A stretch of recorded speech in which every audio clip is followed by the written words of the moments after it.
मुझे अक्सर इस तरह पेजेज में एक कॉपी में राधा नाम लिखना बहुत पसंद है। साथ में मुझे जय श्री राधा का जाप करना बहुत ज़्यादा पसंद है।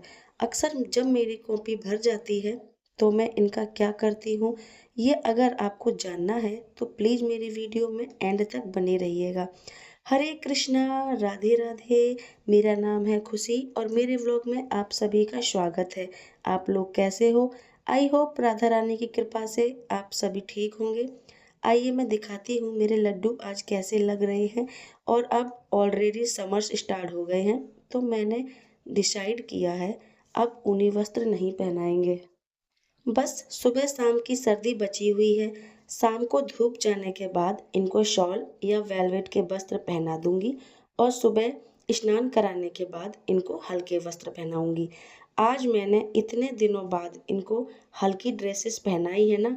ऊनी कपड़ों में मेरे ठाकुर जी बहुत सिंपल नजर आते थे, लेकिन आज मैंने इनको इतने दिनों बाद ये गर्मी की ड्रेसेस सारी निकाली हैं, उनको पहनाना स्टार्ट किया है। तो मुझे बहुत अच्छा लग रहा है श्रृंगार करते हुए कि हाँ, अब मेरे ठाकुर जी फिर से चमकते हुए दिखेंगे। और अभी रंग पंचमी तक गुलाल खेलेंगे हमारे लड्डू गोपाल, इसीलिए मेरे लड्डू के गाल पर गुलाल भी लगा रहता है। और अभी देखिए दोपहर का समय है, ऑलरेडी सारा काम हो चुका है। तो मैं थोड़ी देर बैठ के वहीं राधा नाम इसमें लिखूंगी बैठ के, क्योंकि मुझे ये अपनी डायरी भरनी है। मुझे ना अपने लड्डू गोपाल का जो श्रृंगार है वो थोड़ा चमकता हुआ अच्छा लगता है। इसीलिए सर्दियों में जब उनका श्रृंगार करती थी ना तो कई बार मुझे बोरिंग सा लगता था, लेकिन अब मैं उन्हें खूब चमचमाते हुए कपड़े पहनाऊंगी। यहाँ मैं राधा नाम इसमें भर रही हूँ। मैंने एक शॉर्ट वीडियो डाली थी जिसमें मैं राधा नाम लिख रही थी। तो उसमें किसी ने मुझे कमेंट किया था, मुझसे पूछा था कि ये जो हम कॉपी होती है जिसमें हम राम नाम लिखते हैं या कोई भी भगवान का नाम लिखते हैं, तो इन कॉपीज का हम करते क्या हैं?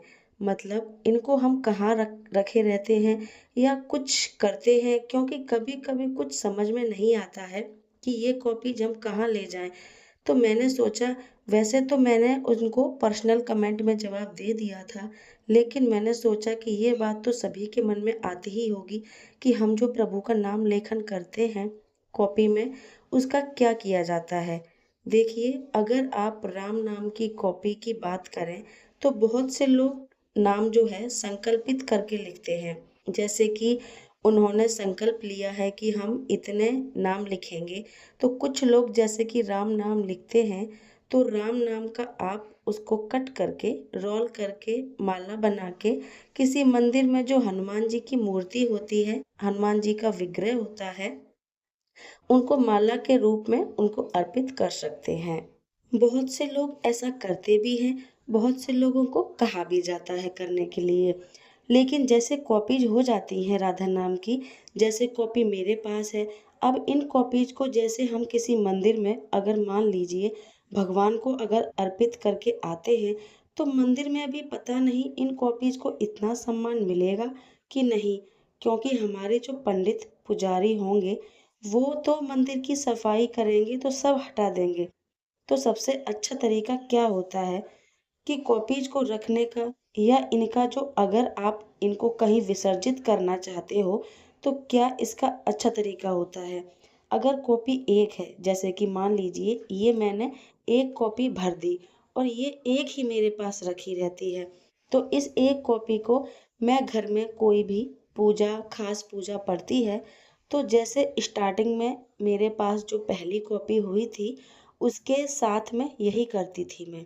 कोई भी खास कॉपी जो होती हैं तो उसको पूजा के टाइम अक्षत, पुष्प और जल वगैरह से प्रदक्षिणा करके धूप दिखा के कभी कभी पूजा कर देते थे। तो आप ये कर सकते हो। अगर कॉपी एक है तो आप कभी कभी पूजा में एक ग्रंथ की तरह समझ लीजिए, भगवान का नाम उसमें होता है, इस तरीके से पवित्र चीज हुई, तो आप उसकी पूजा कर सकते हो। इसके अलावा जो नाम लेखन की कॉपीज होती हैं उसको बहुत सी संस्थाएं लेती भी हैं, जैसे कि बनारस, हरिद्वार वगैरह में इनकी संस्थाएं हैं। मगर आप इतनी दूर कहाँ जाओगे, और दूसरी चीज़ हमें नहीं पता कि वो हमारी कॉपी लेंगे कि नहीं लेंगे, उनका क्या नियम है हमें नहीं मालूम। तो सबसे अच्छी चीज़ होती है, भगवान की कोई भी चीज़ होती है तो उसको इधर-उधर नहीं फेंका जाता है। तो सबसे अच्छी चीज़ होती है विसर्जन। जो पेपर होता है ना, पेपर वो हमारे पर्यावरण को दूषित नहीं करता है, वो जल्दी बायोडिग्रेड हो जाता है। तो आप अपने एरिया में जो भी पवित्र नदी है, उसमें इसको विसर्जित कर सकते हैं, ठीक है? दूसरी चीज़ आप ये कर सकते हो कि इसमें ऊपर से आप गोबर का लेप लगा लीजिए और किसी भी साफ भूमि में जहाँ लोगों का आना-जाना कम हो, जैसे प्लॉट वगैरह में होता है या आपके घर में कोई बड़ा पेड़ का गमला हो, तो उसमें भी कर सकते हैं। गोबर का लेप करके मिट्टी में दबा दीजिए और उस पर एक पौधा लगा दीजिए। उस पे जो पौधा लगेगा ना, वो पौधा अगर कल को पेड़ बन जाता है, तो उसमें फूल, फल जो भी आएगा, वो भी पवित्र होगा। आप उसको भी इस्तेमाल कर सकते हो पूजा वगैरह में। बाकी जो कॉपी होती हैं, जब हम इसको मिट्टी में दबाएँगे, तो ये अपने आप मिट्टी में कुछ ही महीनों में मिक्स हो जाएगी। आप देखते होंगे आपके घर में पुरानी रद्दी वगैरह पड़ी रहती हैं। कई बार कई सालों बाद वो पीली हो जाती हैं, उनके पेज अपने आप गायब हो जाते हैं क्योंकि छोटे-छोटे जो माइक्रो ऑर्गेनिज़म्स होते हैं, वो हर उस चीज़ को खाना स्टार्ट कर देते हैं जो हमारे पर्यावरण में घुल सकती है। तो आप ये कर सकते हो।